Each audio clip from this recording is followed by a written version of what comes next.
नमस्कार। एक तारीख नोट कर लीजिए, 3 मार्च 2026।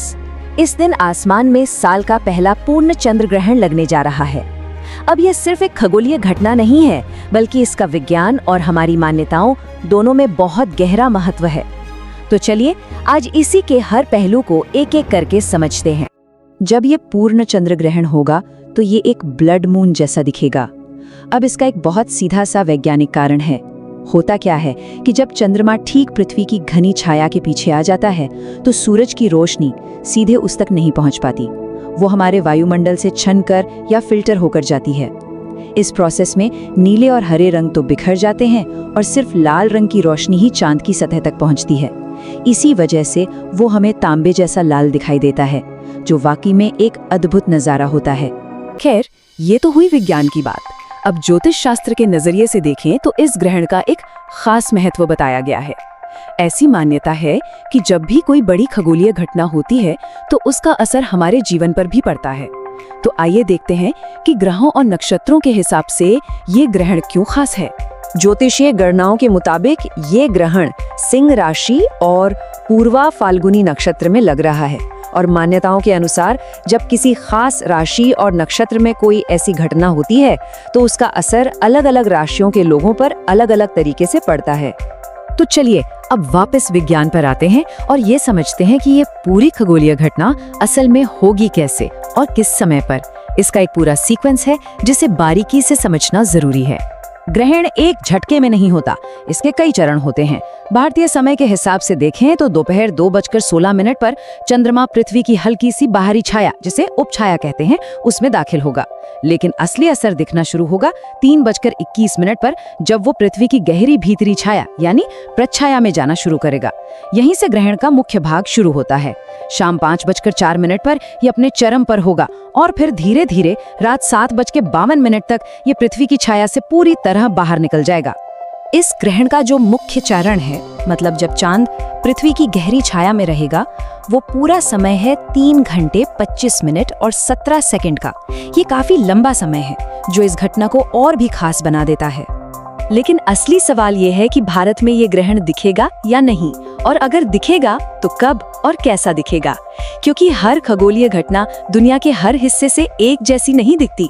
तो भारत के कई पूर्वी हिस्सों में ये पूर्ण चंद्र ग्रहण दिखाई देगा, लेकिन सिर्फ 30 मिनट और 9 सेकंड के लिए, और इसकी शुरुआत भी शाम 6:16 पर चंद्रोदय के साथ ही होगी। यानी लोग उगते हुए चांद को ही ग्रहण की अवस्था में देखेंगे। अब वैज्ञानिक पहलू से थोड़ा हटकर उन पारंपरिक मान्यताओं पर आते हैं जो ग्रहण से जुड़ी हुई हैं, और इनमें सबसे प्रमुख है सूतक काल।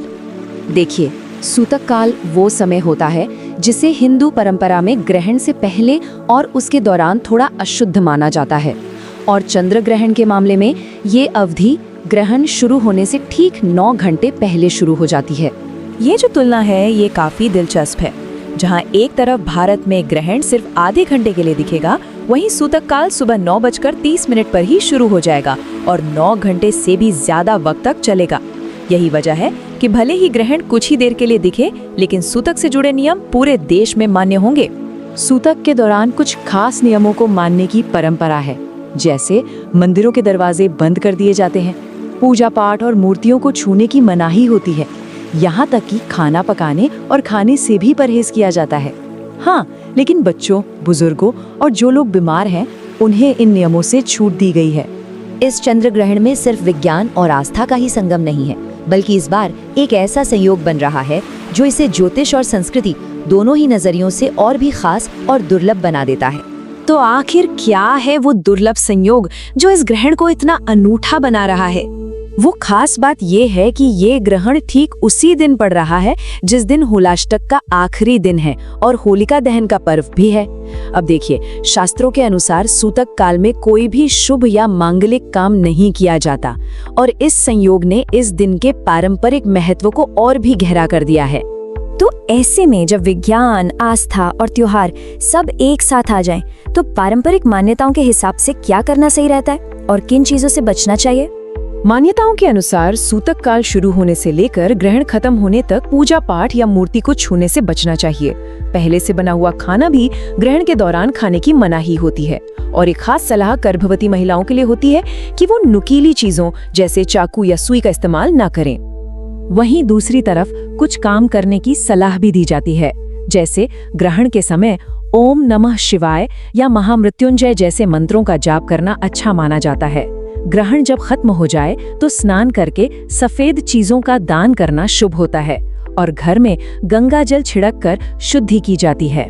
तो कुल मिलाकर 3 मार्च 2026 का ये चंद्र ग्रहण सिर्फ एक खगोलीय घटना नहीं है, ये एक ऐसा पल होगा जब विज्ञान की घड़ी और आस्था का कैलेंडर दोनों आसमान में एक साथ आ मिलेंगे। यह सोचने वाली बात है कि कैसे एक ही आसमानी नजारा अपने अंदर इतने अलग अलग मायने समेटे हुए है।